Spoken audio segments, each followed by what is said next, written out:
बताइए रजत। जी बिल्कुल, construction space में आज भी खरीदारी देखने को मिली और मैंने चुना है एक्शन कंस्ट्रक्शन को, जिसमें मैं समझता हूँ कि इस शेयर में एक्शन कंस्ट्रक्शन में अच्छी तेजी बन सकती है, क्योंकि निचले स्रोत से आज काफी शार्प पुल बैक दिया। आज के दिन ही नहीं, इनफैक्ट अब वीकली चार्ट निचले स्रोत से पलटते हुए नजर आए हैं और ये शेयर एक्टिव हो सकता है नतीजे से पहले, क्योंकि बीती तिमाही के नतीजे काफी शानदार थे, जिसमें ऑपरेटिंग प्रॉफिट फंड पे 78% के आसपास का इजाफा Q4 में कंपनी ने दर्ज किया था, यानी कि फिगर पहुंची थी 13 करोड़ ऑपरेटिंग प्रॉफिट पे। लेकिन जो बॉटम लाइन थी उसमें भी सिग्निफिकेंट जंप था और इस बार भी जो बेस है, अगर बाय बेसिस पे कंपेयर करेंगे तो 1 करोड़ का ही प्रॉफिट की फिगर जो जून में पिछले साल दर्ज की थी कंपनी ने, तो कहीं ना कहीं नतीजे बेहतर रहने का अनुमान है और ऊपर से कंस्ट्रक्शन शेयरों में खरीदारी है, ऑपरेटिंग कैश फ्लो कंपनी के पॉजिटिव है और यहां से चला तो सीधे तौर पर पहला लक्ष्य 47.5 तक का लग सकता है, क्योंकि पिछला स्विंग हाई इसी लेवल के आसपास निकल के आता है। तो 47.5 48 के लक्ष्य के लिए अपने पोर्टफोलियो में जोड़ सकते हैं इस शेयर को, अच्छी खरीदारी बन सकती है। ऑपरेटिंग कैश फ्लोज कंपनी के पॉजिटिव और वैसे भी कंस्ट्रक्शन शेयर्स पे किसी भी डिप में इस समय ट्रेडर्स जो फोकस कर रहे हैं, बेहतर वैल्यूएशन वाली कंपनी। टारगेट हिट ही हो गया आपका रजत, और ये तो लाजमी की थोड़ा टारगेट हिट होने का रिट्रेस होगा। स्टॉक 4750 का टारगेट आप लेकर चल रहे थे और ऑलमोस्ट वो टारगेट हिट हो गया, खैर 4615 पे। लेकिन आज आई थिंक हमने आज सुबह सुबह एक ट्रेड की बात की थी, आपको याद होगा, ABB की। आज आई मीन ये देखिए चार्ट था ना, ये एग्जैक्टली कह रहा था कि बॉस मैं कुछ करने वाला हूँ, और आप देखिए। और एक तो ये है ना, LNT और ABB के चार्ट में सिमिलरिटी क्या है, देखिए LNT में भले ही थोड़ी सी वोलेटिलिटी बढ़ गई है, अब एक तो रिजल्ट्स के Q4 के नंबर्स के बाद एक स्ट्रॉन्ग स्पाइक, फिर ऑलमोस्ट 1400 तक का मूव, फिर रिट्रेस हुआ, फिर 1500 को रीगेन किया। लेकिन अगर आप एक बार LNT और ABB के जरा क्रॉस चार्ट दिखाएंगे प्लीज, इसमें मार्च से लेकर अब तक 1346 तक प्राइस में स्टेबिलिटी है वर्सेस LNT के। आप ये देखिए मानस कितना स्ट्रॉन्ग चल रहा है। आई थिंक अभी भी ऐसा लगता है कि 1400 तक इसको कोई स्टॉक रोकने वाला नहीं है, और माइट भी 1400 के बाद ये अपनी स्ट्रेंथ को और कैरी करे। आप कैसे अप्रोच करेंगे? मान लीजिए मेरा ट्रेड यहाँ पे ग्रिप में है मेरे, अभी अनवाइंड करूँ या वेट करूँ अभी? नहीं, मैं नहीं समझता कि अनवाइंड करने की ज़रूरत है। आपने बिल्कुल सही कहा कि 1400 तक के टारगेट्स बिल्कुल दिखते हैं, क्योंकि करेक्शन के बाद स्टॉक ने 200 दिनों के मूविंग एवरेज के आसपास कंसोलिडेशन दिखाया और फिर अल्टीमेटली इसने जो 1280 के लेवल्स को ब्रेक किया है। आप उम्मीद कर सकते हैं कि 1400 तक के टारगेट्स देखने को मिलेंगे। आपको टाइम टू टाइम अपने स्टॉप लॉस रिवाइज करने हैं, तो अब स्टॉप लॉस रिवाइज करके 1260 कर लेना चाहिए।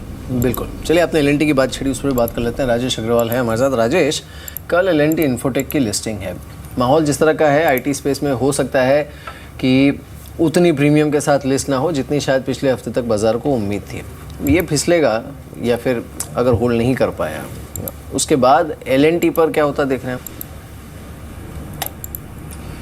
देखिए LNT पे मैं समझता हूँ कि वैसा कोई इफेक्ट नहीं आएगा जो कहना चाहिए, क्योंकि 710 रुपया में इशू प्राइस था, मैक्सिमम ये फिसलता हुआ नज़र आएगा। तो मुझे लगता है कि 690 एक बेस प्राइस बनता हुआ नज़र आएगा, उससे नीचे जाने की फ़िलहाल तो उम्मीद नहीं है। तो उससे मुझे नहीं लगता कि कोई इफेक्ट LNT जो पेरेंट कंपनी है उसमें आएगी, क्योंकि अगर आप देखें तो उनके अपने कारोबार अच्छे चल रहे हैं, ऑर्डर बुक अभी भी स्ट्रांग है। और हम बात करते हैं इकोनॉमी में रिवाइवल की, GDP ग्रोथ की, तो LNT एक प्रॉक्सी प्ले है टोटल इकोनॉमी पे, तो बिल्कुल वहाँ पे अगर कोई गिरावट आती है खरीदारी करनी चाहिए। दूसरे अगर आप देखें तो पिछले दिनों LNT टेक का भी IPO लाने की बातें चलने लगी थी, और मुझे लगता है कि वहाँ से भी एक थोड़ी सी डिस्काउंटिंग होगी। तो ऑल एंड ऑल कहने का दारोमदार ये है कि LNT अगर किसी भी कारण से गिरावट में आता है खरीदारी करनी चाहिए। जहाँ तक LNT इन्फोटेक की लिस्टिंग की बात है, 690 अगर आ जाता है तो वहाँ पे बिल्कुल खरीदारी करनी चाहिए, जो भी निवेशक 6 से 9 महीने इसमें बने रहने चाहते हों। एक बार मैं ज़रा बर्जर पेंट्स को देखना चाहूँगा, एग्जैक्टली बर्जर पेंट्स क्या कर रहा है। ये भी स्टॉक अगर आप देखें पिछले कुछ दिनों से काफ़ी एक्टिव था। आज 238 अगर आप देखें तो आज भी अगर आप देखें स्ट्रॉन्ग है।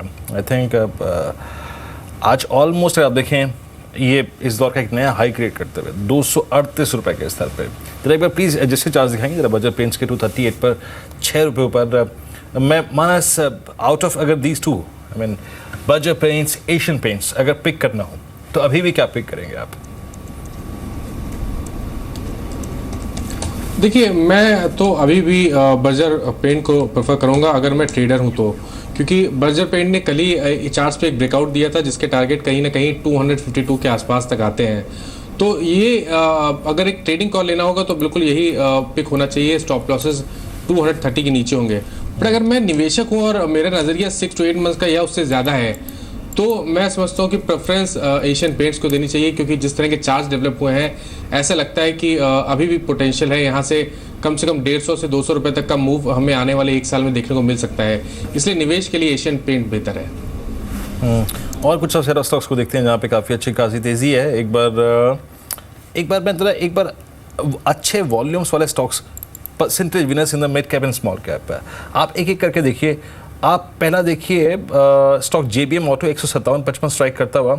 डेक्कन सीमेंट्स आज 122 रुपये ऊपर, इसने क्या शानदार तेजी देखी, 1050 के स्तर पे 116 रुपये ऊपर होगा कारोबार कर रहा है। फिर आप देखिए सुदर्शन केमिकल्स, ये 238 के स्तर पे, यहाँ पे अच्छी खासी तेजी है। वखार का जिक्र महिर कर ही चुके हैं, इसको रिपीट नहीं करूँगा। उसके बाद और इंटरेस्टिंग बेट्स अगर आप देखें, कुछ टाटा स्पॉन्ज 60 रुपये ऊपर, मैक्स फाइनेंशियल 45 रुपये ऊपर। उसके बाद देखिए आप हेरिटेज फूड्स को 561 43 रुपये ऊपर, ये वाइल्ड स्विंग वाले काउंटर्स हैं।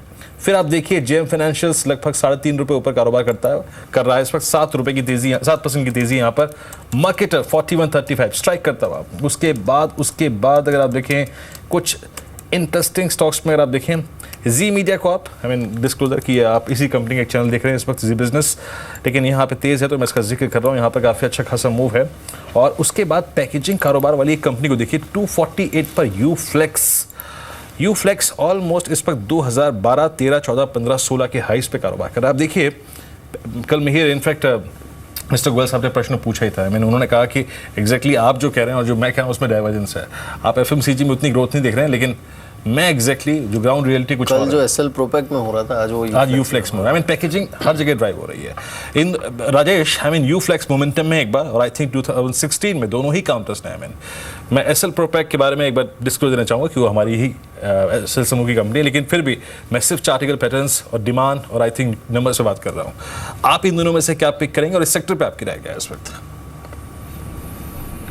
देखिए, सेक्टर की अगर बात करें तो जिस तरीक़ा से ये उम्मीद है कि इस बार मानसून अबव एवरेज होगा, बेहतर होगा, तो जाहिर सी बात है कि रूरल इकोनॉमी में अपलिफ्ट होगा और जिसमें FMCG का मार्केट बढ़ता हुआ नज़र आएगा। यूफ्लेक्स हो, चाहे कॉस्मो फिल्म हो, चाहे SL हो, ये सारे ही FMCG पैकेजिंग साइड में है और इनका जो मुनाफा है वहाँ पे थोड़ी सी बेहतर होता हुआ नज़र आएगा, मार्जिन्स बेहतर होते हुए नज़र आएंगे।